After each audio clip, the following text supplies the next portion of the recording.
You mean my baby? You mean my baby? We don't collect that. So Malinus. This is such a money shot. Someone will listen to you. Let me get someone right here. Are you ready? Yeah.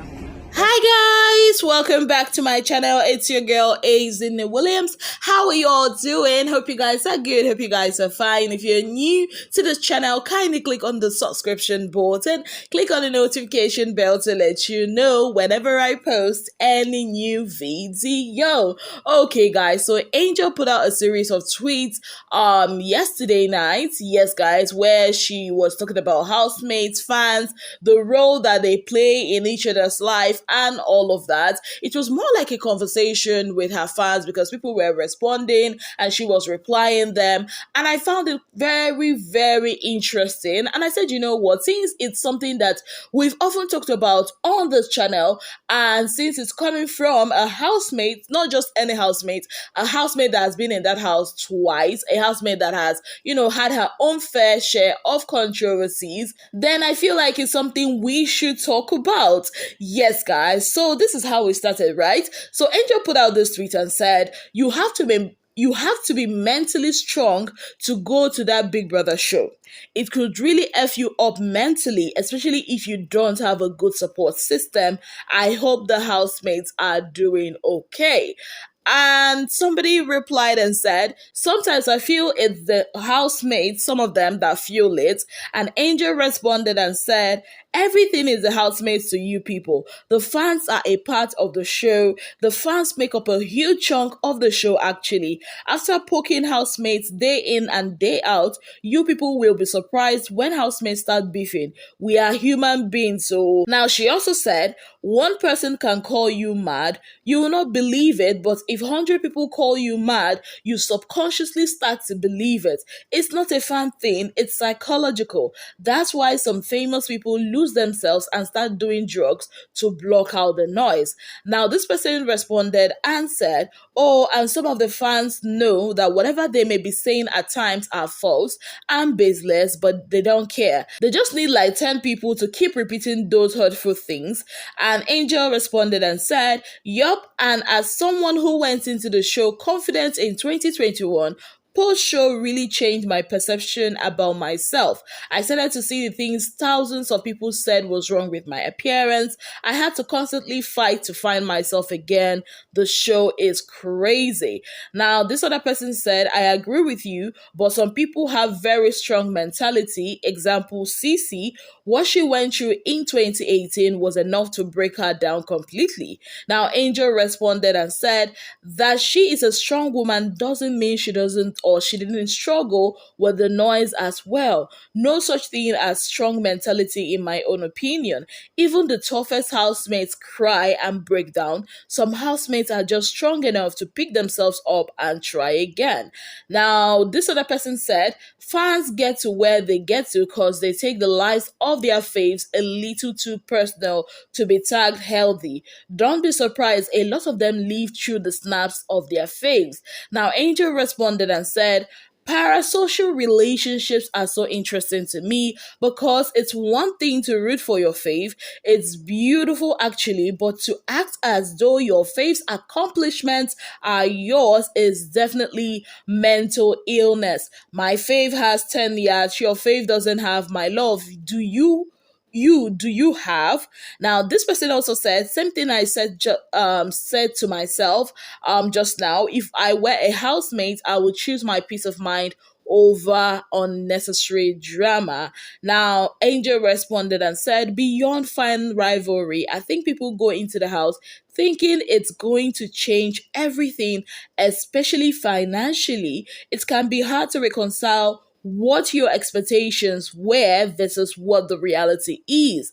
All of that plus the noise is certainly an interesting mix. And she goes ahead to say, anyways, good night. It's almost 5 a.m. and I'm glad we had this conversation. I hope we can all be kinder to ourselves. I don't think I'm the same person I was in 2021 or even yesterday. I hope we as a community get it better. Now, this is a very interesting conversation because everything Angel said here encompasses some of the things I've been talking about day in, day out on this channel about fans, their relationship with their faves, about the housemates themselves, about the struggle that they face. And I'm glad that Angel actually is the one talking about this. Yes, guys. Now I'm going to be talking about some of the things she pointed out. The one that actually, got my attention more was the whole parasocial relationship she was talking about. I think I've also talked about it on this channel, where fans will come out and say, "Oh, my fave bought a car. Oh, your fave didn't buy a car. Oh, my fave owns a house in Banana Island. Oh, your fave does not have." And most times when I see these things, I'm shocked. Honestly, I'm bewildered, and I'm like, like, I cannot for the life of me understand why I will be claiming someone's success as mine. It just doesn't make any sense to me at all. The way these fans, come out and say, "Oh, my fave did this. My fave is hanging out with Whiskey. Your fave did, does Davido know your fave?" And I'm like, what about you? Who knows you? What about you? What have you bought? What do you have in your name? These are the issues. Angel said it's a mental illness. And honestly, it's looking like it. Because people are way too invested in the lives of this housemate than is normal. Like, I get it. Me, I love gist, right? I love Aproko. I love talking about them. That's what this channel is all about, gisting and gossiping and all of that. But do you think that when I drop this microphone, that I go about my whole life all day, dreaming or whatever about this housemates? No. And I feel like fans should also understand that you cannot be living your life through this housemate. That's really what causes most of the issues we find, on the streets of Big Brother. When you start, living through your fave, and when they don't do what you expect them to do, you start getting heartbroken. That's why, okay, two people reconcile and fans will be the ones getting their heart broken. Like, two people will break up in their relationship, fans will be the one crying about it. And lastly, she also talks about the issues, that this housemates face, especially when they go into the house with a certain expectation and coming out, and what they ordered is not what they got. Let me just use it for lack of a better description. Like, most of these housemates struggle. There was this is it a round table conversation? There was one with some of the housemates with Ebuka. There was also one with Teddy A and Alex, and I think Leo. They talked about the expectation that they had going into the house and what the reality on ground is. Remember, there's only one person that is going to win that money. And at best, it's only maybe 4, 5, or 6 people that probably might get favored because of their work and all of that. What about the other, maybe, I don't know, 13? What about the other 14?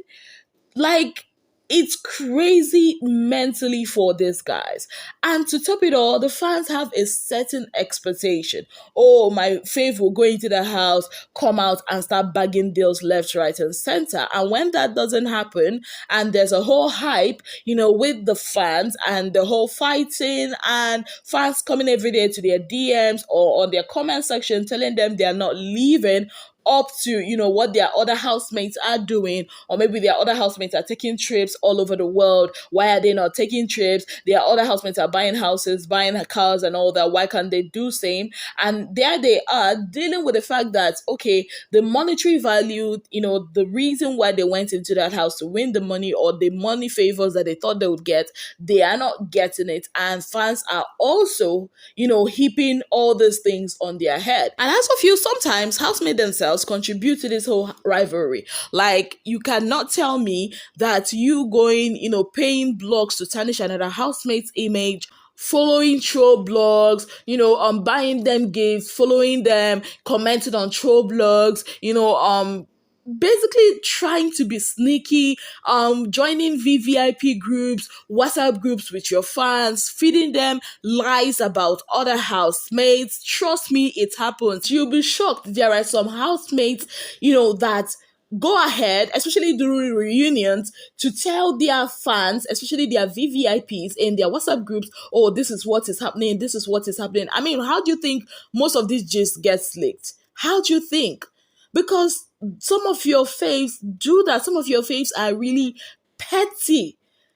Not all of them. Some of them, they thrive with all this rivalry. I mean, check it. Just sit down and ask yourself, why is it that most times some of these fan bases out of nowhere want to create some kind of beef, some kind of fight with another housemate? Because so many times that's how their housemate or their fave gets to be heard about after a very long time that they've not been heard of. It's crazy, but it's the truth. Sometimes these housemates, some of them pay so that another housemate will be dragged, another housemate, will be pulled down. For me, I feel like at the end of it all, like Angel said, going into the Big Brother house isn't all, roses and chocolates. The reality of what you would meet going in and coming out might be very, very different from what is being portrayed on social media. Yes, most of your faves that are coming out to put out a lot of things on social media are doing it so many times to keep up appearances, for validation, and of course, because I mean, it's social media. Nobody actually cares about what is going on with you. They just want to, comment and say what they want to say and move on. I'm glad that Angel brought this up because it's something that I've always talked about here. And I'm glad that she is the one that brought this up because she's been there. She has been involved in a lot of scandals, both the one involving her allegedly talking about other housemates in WhatsApp groups and all of that. And like she said, who she was, back in 2021 isn't who she is now. So it's a whole lot of growth happening for her. So, guys, what are your thoughts about all of this? Let me know in the comment section. And on that note, I'd like to say a very big thank you to you all for being part of my channel. If you have not yet subscribed, kindly click on the subscription button, click on the notification bell to let you know whenever I post any new video. Until I come your way again, I remain your darling girl, Azine Williams.